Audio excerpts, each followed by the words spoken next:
The new Whirlpool W collection with Sixth Sense technology that fully guides you to achieve perfect results. Whirlpool, sensing the difference.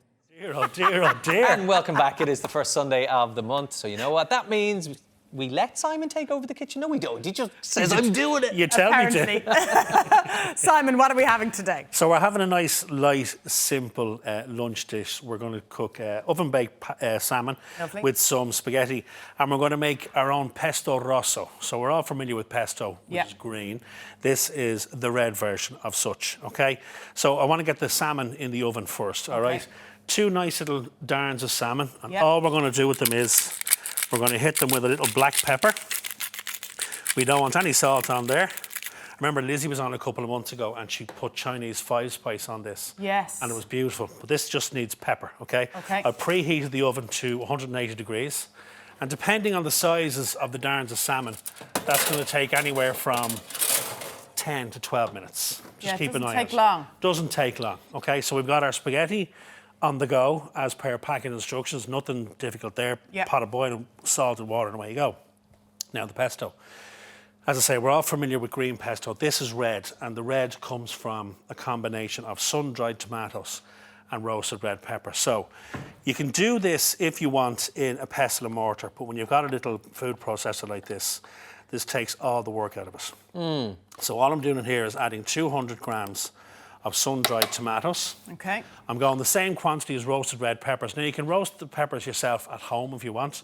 Just put them over the gas ring, let them blister. It's a bit of a process. Or you could buy the jar. So 200 grams. You can see the little bits of, see the little burnt pieces? Yeah. That's all gold, baby. That's all flavour. So some of the jars you'll see, you'll get red, you'll get yellow peppers as well. It's all good for this. Nice bit of colour. Yeah, we want to err on the side of red because it's a Pesto Rosso, OK? Then on top of that, I've got 60 grams of gorgeous, fragrant basil. Straight from your herb garden Straight from the herb garden at home. So that goes in there. And then the last one... Work with me here. From my neighbour's herb garden. What's did you pay for them out of your own herb garden? And the last ingredient are these bad boys. So these are pine nuts. So I've 60 grams of pine nuts here, and all I've done is I've popped them into a dry pan, and I've just toasted them. And you can see they've gone a gorgeous smell so golden good, colour. don't they? It smells like popcorn, doesn't it? And do you just toast them dry, Simon, or do you use oil? Yeah, no, just toast them dry, Aidan, because if you put oil in there, you'll end up frying them. Okay. Yeah. And we don't want to fry them. We just want to toast them so they release the essential oils and give us more flavour in the dish. So that's all that goes in there at the moment. OK. So if you want to talk amongst yourself, I'm going to make some noise. So you haven't added any liquid? No liquid yet. OK. But you'll see from the peppers and from the sun-dried tomatoes, there's a little bit of the brining liquid in there. So give it a good blitz. You want to get it into a paste consistency. Yeah. And we're going to do another process to it now, which will loosen it a bit. You'd be a long while doing that with a... Sorry. Pestle and mortar. You'd be a long while doing that with a pestle. You would. But listen, if you have the patience, if you have the pestle and mortar and you have the time, go for it. It's all good. So I'm just going to push these down a little bit. Good Give aggression. it one final blitz. Get that basil in there. And away we go. So that is now a nice dry paste. Now, the quantities for this recipe, you only need about a tablespoon or 2 for this actual recipe. We've made up a big batch of it here. You can pop that into a jar, into a little plastic carton that'll sit in your fridge happily for a week. Remember Mindy made us a curry sauce and she made a paste. Yes. She put it into an ice cube tray and she keeps it in the freezer, so you just drop it in. Oh, that's you can do the same with this. Well, I'm eyeballing that, going, spread that on a bit of chia batter. Absolutely. Yeah. So there's our mixture. As you can see, it's fairly dry. Okay, but what we're going to do to loosen that is we're going to add in our 2 final ingredients, which is Parmesan and a little bit of olive oil. Gorgeous. And even at that point, if it's still too dry, don't go too heavy with the oil, okay? Just add a little splash of water to loosen it. Okay. That's just a little tip that I got. Rather than, you don't want the sauce too heavy with oil. It'll make it a heavier sauce. Okay, so the final 2 ingredients then, 50 grams of Parmesan. Okay. And all we're going to do is we're going to stir that through. Could you use some of your pasta water, Simon? Absolutely you could. That's a great idea. A lot of people, and you'll see me doing it now, when I drain this pasta, they tend to just chuck all the pasta water out and get rid of it. Most chefs will tell you that when you drain pasta, try and leave a little dribble of that pasta water in with your pasta. Because whatever sauce you put in there, whatever ingredients to make your sauce, it just helps develop the sauce. And there's great flavour in that water because you've seasoned that water. So our last ingredient then is a couple of teaspoons of olive oil. Okay. And you can see it's still quite thick, still quite claggy, but that's good, that's okay. We're going to cook that out now with our pasta. Okay, we're on about 3 minutes, so you're Perfect. doing well for we time. We have plenty of time. Yeah. So that's our pesto rosso made. Okay, well, if we have time, can I start asking annoying, stupid questions? Please Yeah. do, Aidan. Yeah, please That's do. my I'll get the role. salmon out of the oven while you're doing that. Go Why for are you baking the salmon and not pan frying it? it. No particular reason. You can pan fry it if you like. This is a very, very simple way of cooking pasta. You're trying to be a bit healthier as well. Yeah, and you also realise that it's simpler and it's kind of foolproof. You can't overcook it or undercook it. Yeah. I forgot actually to pop that clove of garlic in there as well. Oh, garlic so there's in a clove the of garlic pesto. in there. Yeah. So Okay. our salmon is done. Leave it there. It's all good.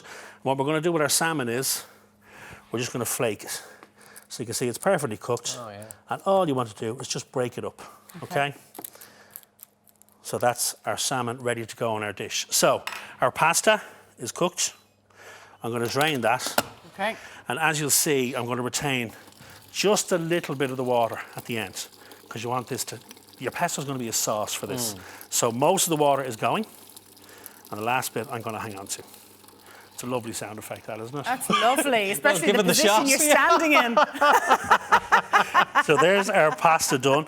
I've still got a Good bit. morning, viewers. It's a And you'll lovely see scene there, to wake up to, isn't it? you'll see there's still a little bit of water in that dish. So all we want then is a little tablespoon. Okay. But because it's Sunday, we'll go 2 tablespoons. Go on, my son. And all we're going to do is we're going to mix that pesto right through our pasta, and you'll see the colour spaghetti change. will change. And the spaghetti is that al dente texture. It's al dente, and also now you're starting to get smells because the pine nuts are hitting the heat, the sun-dried tomatoes are hitting the heat. And if you don't think you've enough pesto in there, you have a load of it there. Just help yourself to another spoon. You can see how the pasta doesn't look dry now because there was a little bit of water left in the pan. Okay, so that's our pasta done. And you know what? Since you're very good and you're very helpful, I'm going to give you a little bit more. Oh, wow. We'll go Just for wild. the crack. Yeah. How long have we got there now, lads? 1 minute. We're on 1 minute. So I'll plate it up for you now. So that's our spaghetti done with our pesto in there. Okay. And then to serve, all we want to do is a nice portion of our spaghetti in our bowl. As your bed. As your bed, exactly. Lovely. And Aidan, I'll give you a bit more because you were very hungry. Told me he hasn't Because I eaten. need more. Yeah, all well, that fattening up than I've All that already gym done. work he's doing. It's all that gym work he's doing, yeah. Pumping iron all So week, then all aren't we you? do, lads, is we take our Gyms are salmon, closed, Anna. At home. our At salmon home. over our pasta. Okay. Now, there are going to be a lot of people at this point, because I'm going to do something now that's very controversial Okay. when it comes to Italian cooking. Because a lot of people will say you can never put Parmesan with fish. You can't serve Parmesan with fish. And what I'm going to say to that is, you can. Because watch. Oh, it's going to be very rude there, yeah. So I'm just going to finish this. You're going for it regardless. But you Little bit also of have Parmesan. Parmesan in the pesto. We have, yeah. So don't go too heavy on it, because Yeah. remember, this is a seasoning. So you don't want to over-salt it. So there it is, nice and simple. Start to finish, it's about 12 minutes. So you have your spaghetti with your oven-baked salmon and a homemade pesto rosso. You've loads made up, put it in the fridge, it'll do you for ages. Topped with That's for you. controversial I like Parmesan. the idea of having the pesto for in the fridge, you know, to use Absolutely. for the next few days. It's handy, isn't it? Yeah, I mean, you could, you know, if you were going to grill a breast of chicken or something, or a chicken thigh or something, you could pop that in there instead of the salmon, and then add the pesto in as well. Smells delicious and it looks it too. Time Si. to taste. I would go as far as to say that's the healthiest dish you've done on this show. Yeah, it's up there with the scallops. Do you remember the scallops I Scallops did? were healthy, Yeah. yes. Yeah. I want to get an opinion on the actual pesto itself, because it's different to a standard green pesto, It's very different. isn't it? You like? As in, it's a lot more subtle. Yeah. Yeah. Yeah, I imagined you putting much more pesto into it, but you didn't. No, nice and light. You're keeping it light. But as I say, you've got enough there that if you want to go heavy on it, Yeah. get another couple of tablespoons in there as well. It's delicious. Chef, you are a Happy days. marvel once again. Thank you. God bless you. Well done. Thank you, Simon. Well done. Now, after the break, we'll be meeting the couple who have been travelling the world naked in the hope of debunking the myths around naturism. We're back here shortly. You did say. The new Whirlpool W collection with sixth sense technology that fully guides you to achieve perfect results. Whirlpool, sensing the difference.